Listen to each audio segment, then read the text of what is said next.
টাঙ্গাইল বাংলাদেশের মধ্যাঞ্চলের একটি জেলার নাম। এই জেলার প্রকৃতির মায়া যেন আশ্রয় পড়ে প্রতিটি কোণে কোণে। তাই তো আমাদের দেশের প্রাকৃতিক দৃশ্য এক এক সময় এক এক রূপ ধারণ করে, যা দেখার জন্য ভিড় জমায় লক্ষ লক্ষ ভ্রমণ পিপাসুরা। তেমনই নৈসর্গিক অপরূপ সৌন্দর্যের রানী আমাদের নাগরপুরের গয়হাটা। আপনারা চাইলে দূর দূরান্ত হতে বন্ধুবান্ধব পরিবার পরিজন নিয়ে ডে ট্যুর করতে পারেন। এখানে আসলে আপনার প্রথমেই চোখে পড়বে গ্রাম বাংলার অপরূপ সৌন্দর্য, যেন আপনি শৈশব ফিরে পেয়েছেন। রাস্তার দুই পাশে শস্যক্ষেত, মেঠো পথ, কী অপরূপ দৃশ্য, যা বাংলাদেশের গর্বিত একটি জেলা হলো টাঙ্গাইল। এখানকার নদী চিরে বয়ে গেছে গাছগাছালি, আর সাদা মেঘের ছায়া প্রতিচ্ছায়ায় রথগুলো এক বিস্ময়কর রূপ ধারণ করেছে। আজকে আমি আপনাদের দেখাবো টাঙ্গাইলের নাগরপুরের গয়হাটা গ্রামের ঐতিহাসিক মঠ স্মৃতিসৌধ, যা স্থানীয়ভাবে মঠ নামে পরিচিত। তাই ভিডিওটি শেয়ার করে সম্পূর্ণ দেখার অনুরোধ রইল।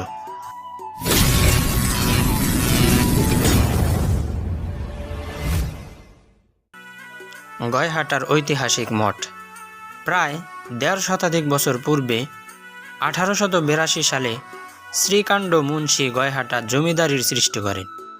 তার স্ত্রী উদয়তারা চৌধুরানী স্বামীর মৃত্যুর পর জমিদারির কার্যভার নিজ হাতে পরিচালনা করতেছিলেন। মূলত তিনি ছিলেন নিঃসন্তান। কালীকুমার সেন চৌধুরীকে দত্তক পুত্র হিসাবে তিনি গ্রহণ করেছিলেন। এই কালীকুমার সেন তার পালক পুত্র হওয়া সত্ত্বেও তার মায়ের প্রতি স্মৃতি ধরে রাখার জন্য এই সৌধটি তৈরি করেছিলেন। আর বর্তমানে আমরা আপন মাকেই ভালোভাবে দেখাশোনা করি না, আর মৃত্যুর পর তো খবরই থাকে না। তাই যাদের মায়ের প্রতি ভালোবাসা কম, তাদের একবার হলেও এই স্মৃতিসৌধে এসে শিক্ষা গ্রহণ করা উচিত। তাহলে মায়ের প্রতি বাড়বে ভালোবাসা। এটি আমার কথা নয়, গুরুজনদের কথা। যাই হোক, ইট, পাথর আর সাদা মার্বেলের তৈরি এই সৌধটি জুড়ে সূক্ষ্ম কারুকার্য আর শিল্পকলা সারা পৃথিবীর মানুষকে মুগ্ধ করেছে।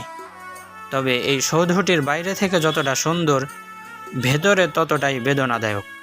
কারণ ভিতরে শায়িত আছেন কালীকুমার সেনের একমাত্র সৎ মা উদয়তারা চৌধুরানী।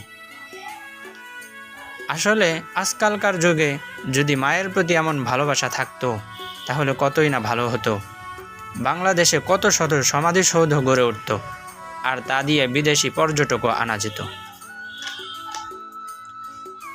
এই কালীকুমার সেন চৌধুরী 1879 সালে গয়হাটা উদয়তারা হাই স্কুল, দাতব্য চিকিৎসালয় সহ বেশ কিছু জনহিতকর কাজ করেন।